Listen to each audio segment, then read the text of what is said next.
Africa. A land of promise. A land of many opportunities and possibilities. In the face of daunting challenges, arise stories of passion, dedication, and patriotism. These are the stories of young, passionate Africans who are changing lives and charting a new course for Africa, the future of Africa. Stories of hope and love for Africa and Africans. It's a new dawn. This is Project Africa. Take a gentle stroll along the boulevards of some towns, villages, and cities in African countries, and you will be amazed to see boys and girls between the ages of 12 and 19 years getting involved in illicit drugs. This is eating deep into families and societies and has led to major drug and substance abuse in Africa. Substance abuse refers to the harmful or hazardous use of psychoactive substances, including alcohol and illicit drugs. One of the key impacts of illicit drug use on society is the negative health consequences experienced by its members. Drug use also puts a heavy financial burden on individuals, families, and society. The United Nations estimates that there are 28 million drug users in Africa, and according to statistics, 37,000 people in Africa die annually from diseases associated with the consumption of illegal drugs. Young people have been identified as the most vulnerable section of the population, especially those who are unable to resist peer pressure and start experimenting with drugs. Along with peer pressure, there are several other major factors that can influence the abuse of drugs among youth, namely weak parental control, child abuse, imitation, emotional stress, truancy among students, the availability of the drugs, and the ineffectiveness of laws on drug trafficking. Injecting drugs carries a high risk of infection with blood-borne viruses such as HIV, hepatitis B, and hepatitis C, and the sharing of contaminated needles and syringes is an important mode of transmission for those viruses. My take on crime is that the youth, when they don't have anything to do, a lot of times they tend to, go around and do crime. They start off, a lot of times going to shops to steal small stuff, and that leads to them doing more stuff. A lot of things that they do a lot is mugging people, stabbing people, do crime whereby they do drugs, selling drugs. So they ended up not only doing crime but also using the substances. The consequences of doing crime is a lot of time you end up, the biggest one is you end up in jail. The other one is some of them die. It's a new dawn. This is Project Africa.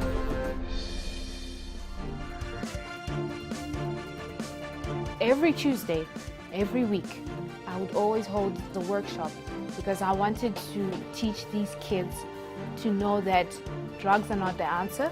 When I had a problem, I will not tell anyone. I will not ask anybody for help. I will just take drugs or take something that will make me high.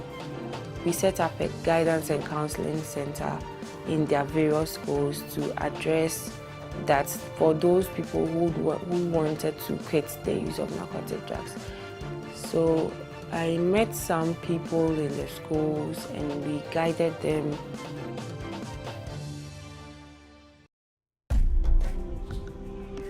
South Africa is among the top 10 narcotics and alcohol abusers in the world.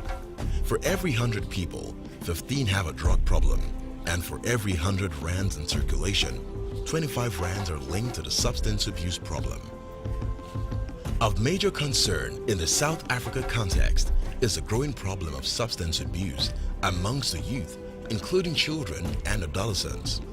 A challenge that is denying this population group full participation in the socio-economic development of the country. Although the youthful population of South Africa, which numbers 13 million between the ages of 15 to 24 age cohort, creates a window of opportunity, but the creativity, innovation, talent, and energies of this population will remain fully unharnessed due to substance abuse. Despite all the rules imposed by school, evidence indicates drug abuse is prevalent within school premises. Many learners report that they have been offered, sold, or given illicit drugs at schools. This shows that youth substance abuse is a consequential challenge that requires significant interventions. Karen Mosota from South Africa is an outstanding youth leader whose work among several at-risk youth in her community has made an impact in their lives. She is the star winner of the 2016 Future Africa Leaders Award. Karen collaborated with different organizations to bring the much-needed change to the youth in her community. She organized seminars on the dangers of substance abuse, teenage pregnancy, and prevention of school dropouts, as well as the importance of a sound education. These drug abuses, they start with gangs. This is all about the gangs, because within the gangs they want to create money, and when it comes to the money, again, it is associated with poverty. The kids now, they are initiated within the gang to go and sell drugs to their school kids, to their classmates. And this drug abuse would affect the kids so drastically that sometimes they end up being rehabilitated 3 times per year. Even though they would go to the juvenile even for 3 months, they'll still come back, and they'll come back, and they'll come back to the same situation. And the drug abuse also, that's when the crime is now involved, because now they want money so that they can be able to buy the drug, because the craving is coming, the craving is coming. And those type of things, when you see kids taking them, you feel concerned, and you want to see what can I do. And that's when, again, I still go for the workshop. I still have to talk to the kids during the school classes. I still have to let them know, because some kids, they don't know what they're getting themselves in. So because their friends are making sure that they get motivated to do that, they feel that it's the popular thing to do, whilst they themselves, they don't know that they are ruining their own lives.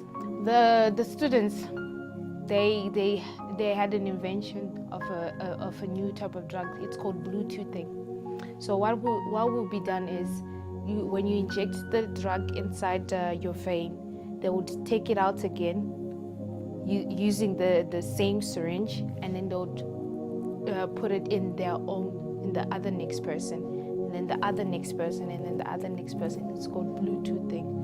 And when it comes to that, that's when HIV and STDs and all these diseases comes about between each of this person, because they're using one person's blood, and that's very unhygienic. So that's when we started to go to different types of environments whereby we would go and talk to the kids. And so I would always hold, every Tuesday, every week, I would always hold the workshop, because I wanted to teach these kids to know that drugs are not the answer, to teach these kids that there is another way to make yourself happy.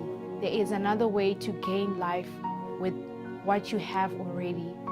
With my adventures on workshops and going to various schools and impacting changes, I went to South African Police Services, and I asked them, okay, since is there something that I can go to when it comes to crime, when it comes to the kids doing drug abuse?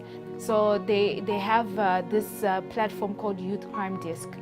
So they told me that I can be part of this platform, so I can discuss with them and see what are they doing better that I can also try to do and improve myself with what I'm currently doing. being in youth crime desk, I've been asked countless times by the police themselves to go to different sports against crime activities, to go and talk to the kids and teach them some life skills, teach them some career guidance, tell them that there are certain things that you need to think twice before you do it.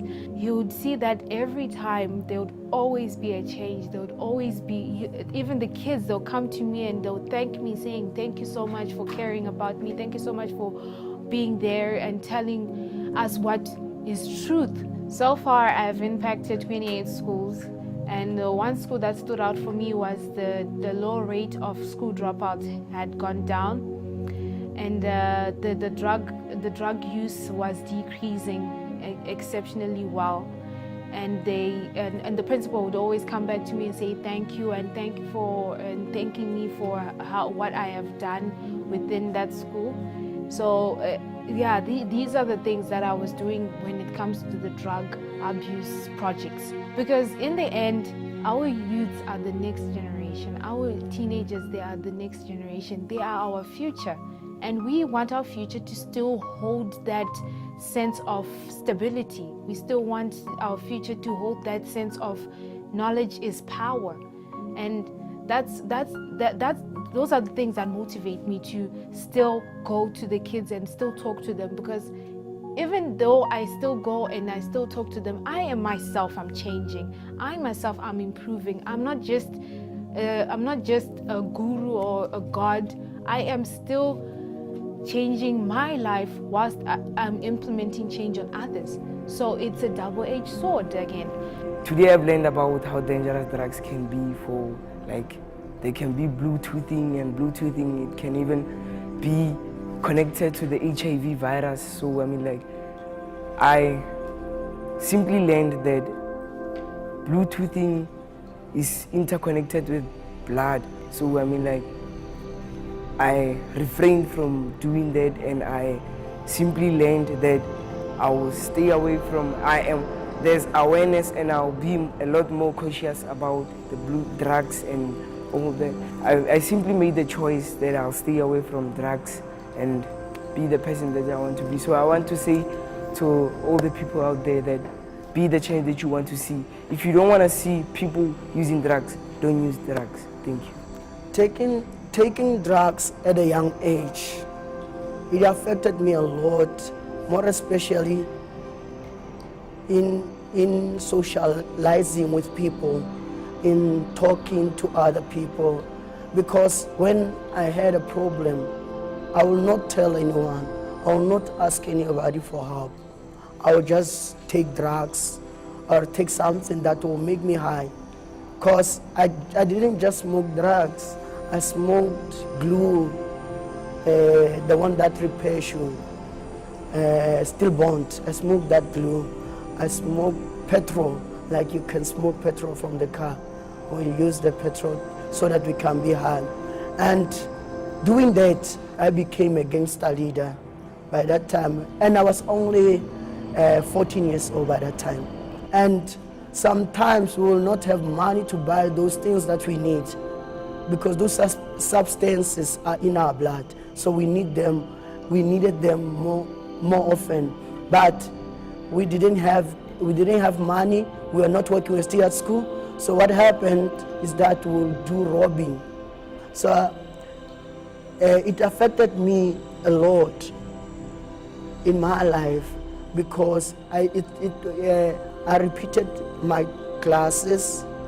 I stopped smoking when I met Karen in 2014, and she's been a loving person, a kind one, more especially, encouraging me.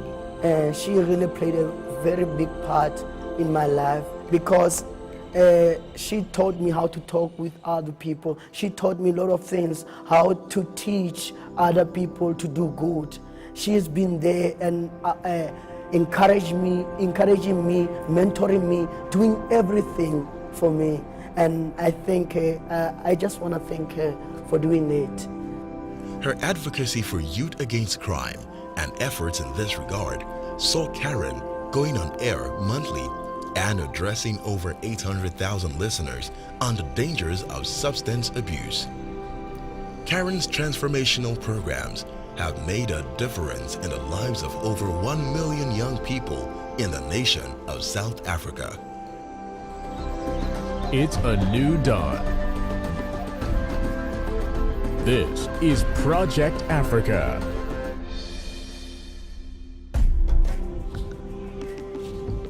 Cannabis, also known as marijuana, remains the most widely used illicit substance in the African region.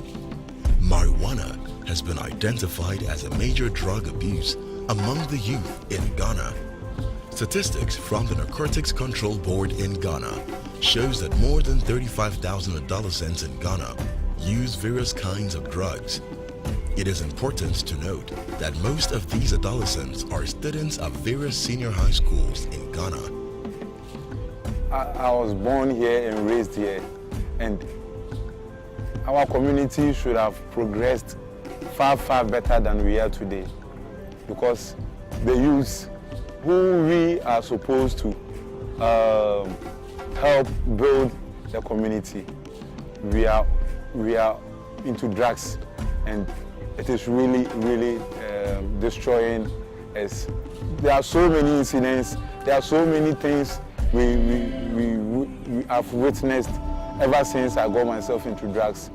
Being chased by the police, some of our friends being shot by the police. So many issues, and it's really not good for a youth to get himself into drugs.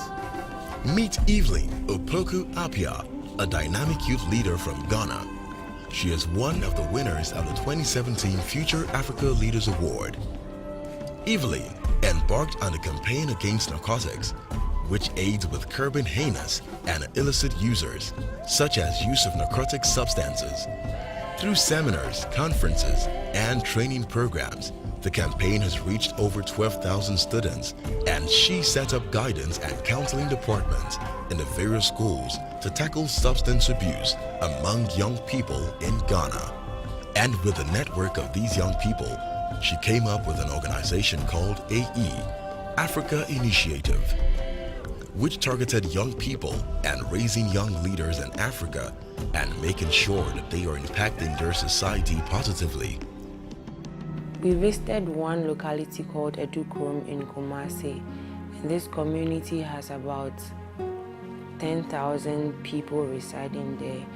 And they have about 60% of them being young people within the ages of 14 and 30. And most of these young ones are out of school. Now on visiting that community, realized that most of the young people there are involved in the use of drugs. And before that, I did a research on the use of drugs among young people, because the rate at which young people were involved in robbery cases was so much.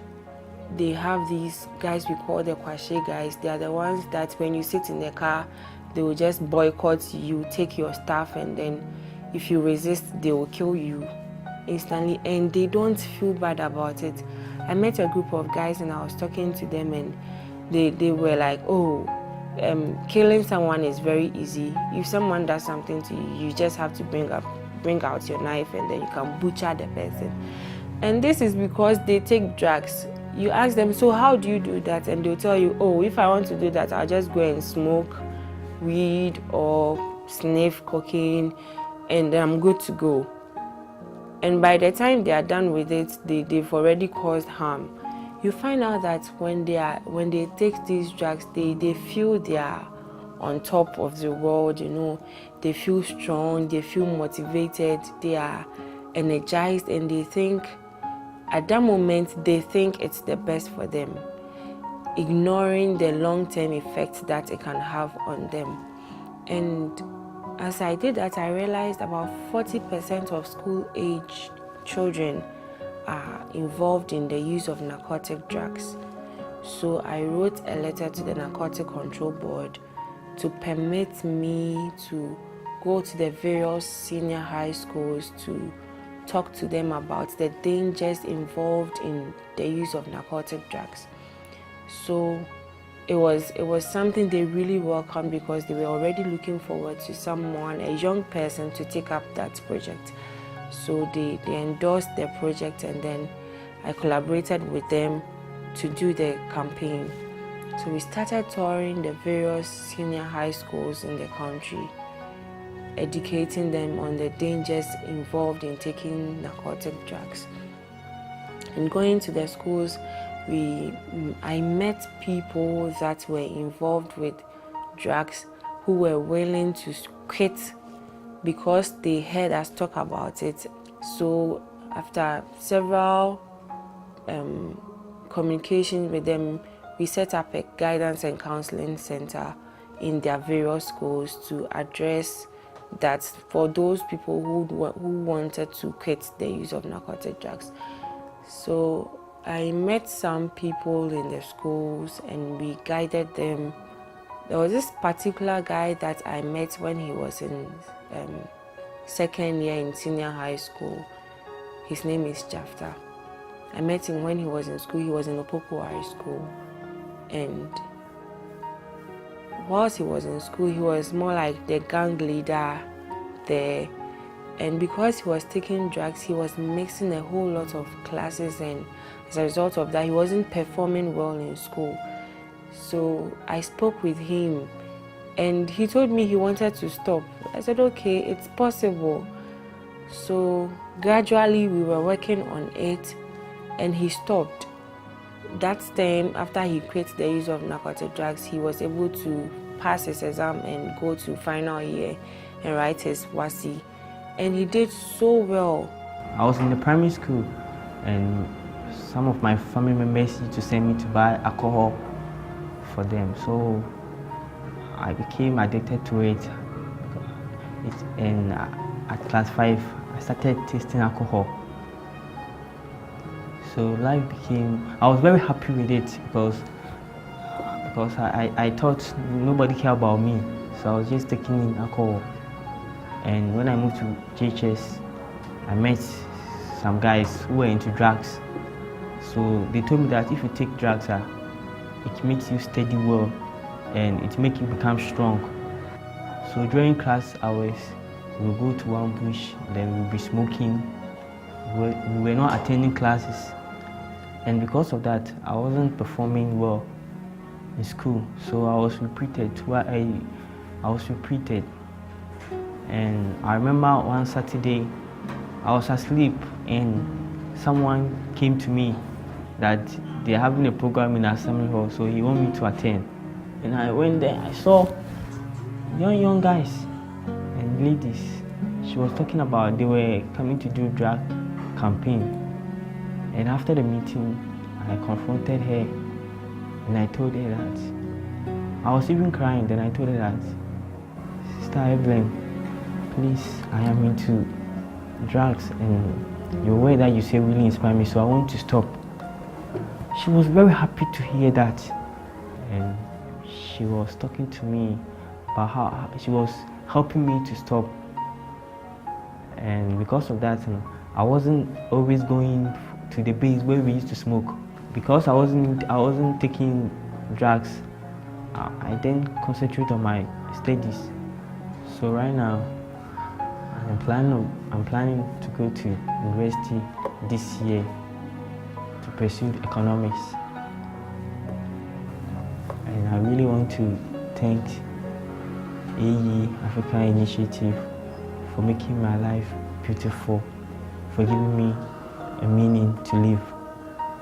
And those of you who are into drugs, I'll advise you that you should stop.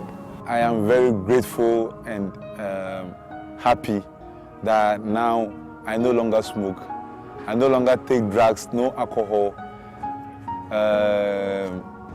because I got to meet AE Africa Initiative. And they've really helped my life. They've turned my life for the better. And I am now signed up to them to offer myself as a surviving testimony for anyone who is also an addict and thinks he cannot stop. I'm ready to share my view, listening to anyone's opinion in order to also help someone get out of this situation, because I was helped, so I need to also help. So by that campaign, recently I checked the data again, and instead of the 40% of young people taking drugs, now as a result of the campaign, we have about 11.2% young people taking drugs. That's a drastic reduction, and in 2017, May 2017, we had the Narcotic Control Board recognizing the impact of our work in the school and how it had helped reduce the use of drugs among young people, teenagers, and then young adults in our various communities and schools. With this campaign, we've been able to reach out to over 500 young people who were involved in drugs in the community. And in the secondary schools, we were able to go to about 20 secondary schools. That's reaching out to over 30,000 young people. We had a massive turnout, over 2,000 young people coming out clean, that this is what we are doing and this is what we want to do now. Now we are quitting from the drugs and we are not going back to it. And we saw a massive improvement in their performance in school, in their performance in their final exams, and that was remarkable. It's a new dawn. This is Project Africa. These amazing young youth leaders are devoting their time and resources to solving problems affecting the lives of young Africans in their communities. They have reached out and impacted the lives of several young Africans by helping them see the dangers of using drugs, thereby making these youths more useful in building a better and stronger Africa. It is easier to stay off drugs than to get off drugs. Say no to drugs. Karen Masota and Evelyn Opoku Apia are both winners of the Future Africa Leaders Awards. This is an award given by Reverend Dr. Chris Ayakalome through the Future Africa Leaders Foundation every year to celebrate and support these young African leaders who are making great impact in their societies and Africa at large. We call on you today to join us as we reach and empower more young people across Africa to bring Africa into the future of our dreams. For more information, kindly visit our website www.futureafricaleadersfoundation.org or call the numbers now displayed on the screen. Future Africa Leaders Foundation, impacting Africa. It's a new dawn.